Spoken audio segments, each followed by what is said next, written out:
So if you've been watching my channel, you know that I've been embroiled in this battle, which shouldn't even be a battle at all, but apparently it is, between the Magic the Gathering Judge Association and, in my opinion, just their leadership, because everybody I talk to who's actually a part of the judge program, who are like a day-to-day, level 1 or level 2 judge, they all agree, but apparently their leadership has a huge problem with weeding out potential predators in their program. Now, this is a game that the average age of people at like a competitive event might be in their 20s, but I was just at a large Grand Prix event, which is like a traveling World Poker Tour, I might say. You have almost 2,000 competitors in a small main event. Large main events may have 3, 4, 5, 6, 7,000 players. And I saw tons of young girls and boys under the age of 14 at this competitive event. So the narrative that there just aren't young kids at these events is absurd. And when I exposed nearly a dozen convicted offenders, whether they were local game store owners, 6 or 7 of them were actual Magic the Gathering judges, their narrative was that, well, you must have got them all, or this was a long time ago, or there just aren't a lot of young kids that play the game.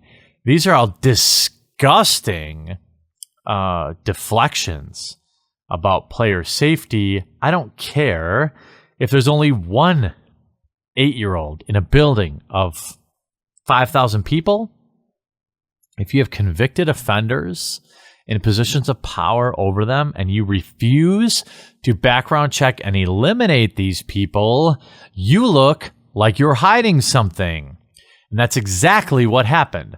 So tonight I did an interview with ABC 7 in Texas about this whole program. And it's now 11:20 p.m. And the person I interviewed with, after I tweeted it out, told me he's already had 6 calls from judges in the program who have tried to slander me and bury the story. They said things like, he's made distasteful jokes, he's alt-right, he's all these things. Rather than saying, holy crap, we probably should have background checked these people since they're in positions of power, sometimes alone with young kids, or in positions of power in a small group with these young kids. We probably should do this, seeing as though, as far as I can tell, Pokemon absolutely does it. Force of Will does it. Yu-Gi-Oh! Probably does it, from what I've heard. No. That hasn't been their response. This has been their response.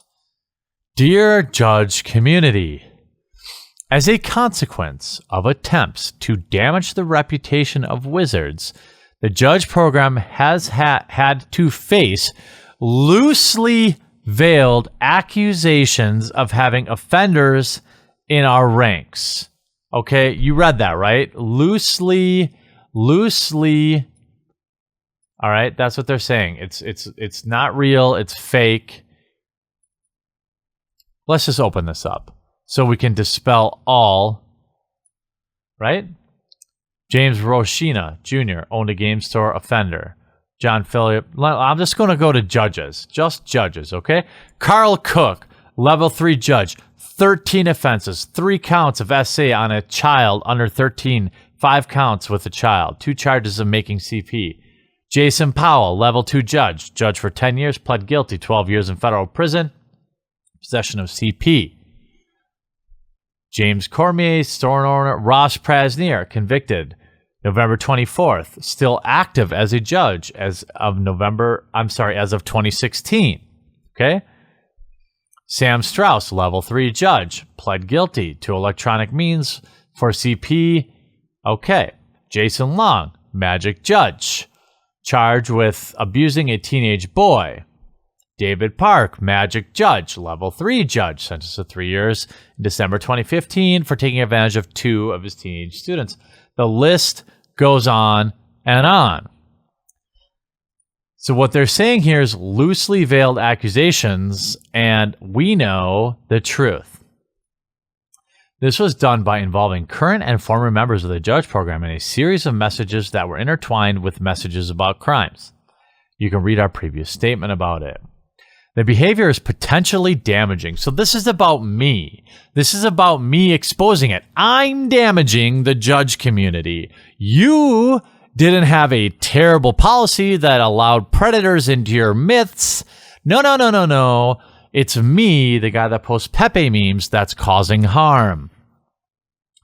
As a superficial reader, may come to the idea of magic judges are dangerous people. However, we have witnessed over many years that judges are amongst the most trustworthy people we can meet in our lives. Well, who could deny? I mean, this is written by a magic judge. This is like the police saying, we've investigated ourselves and we found ourselves not guilty.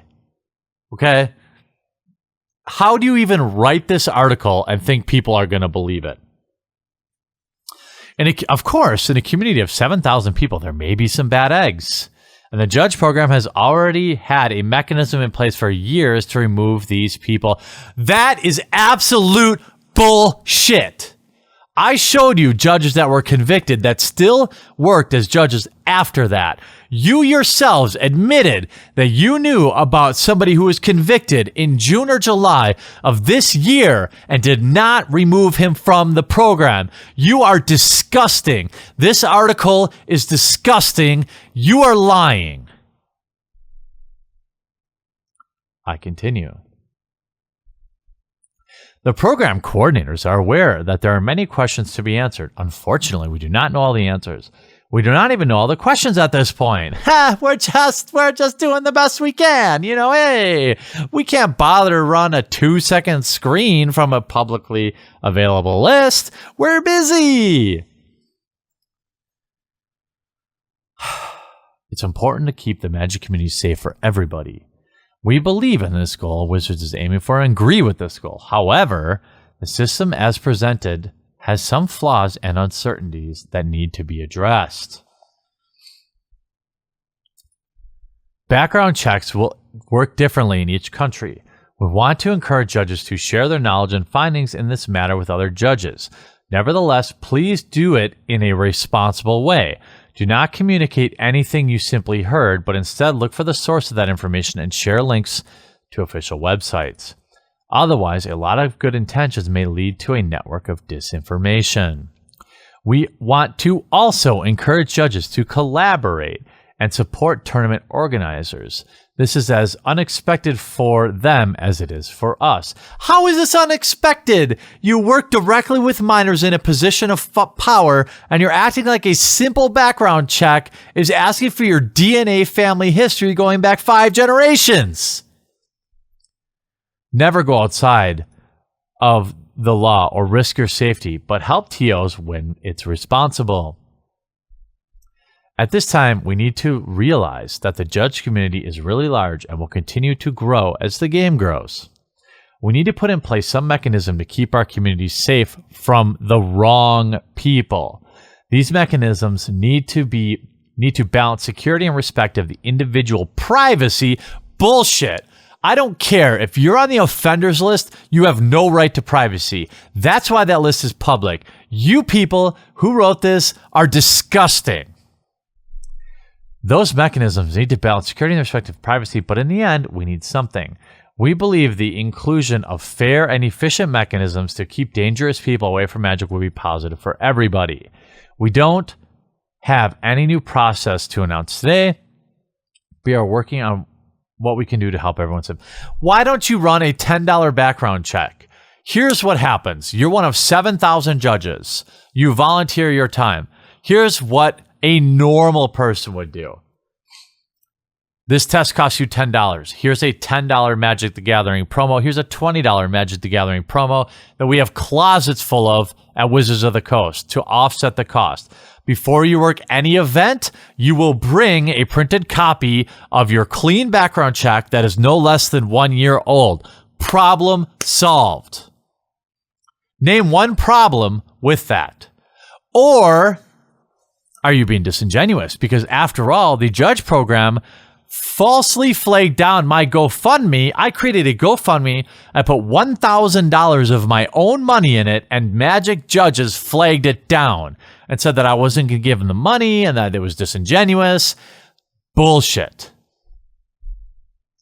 The current program coordinators, Alfonso and Ricardo, yes, they both look very trustworthy. Both members of the judge program for more than 15 years, want to state.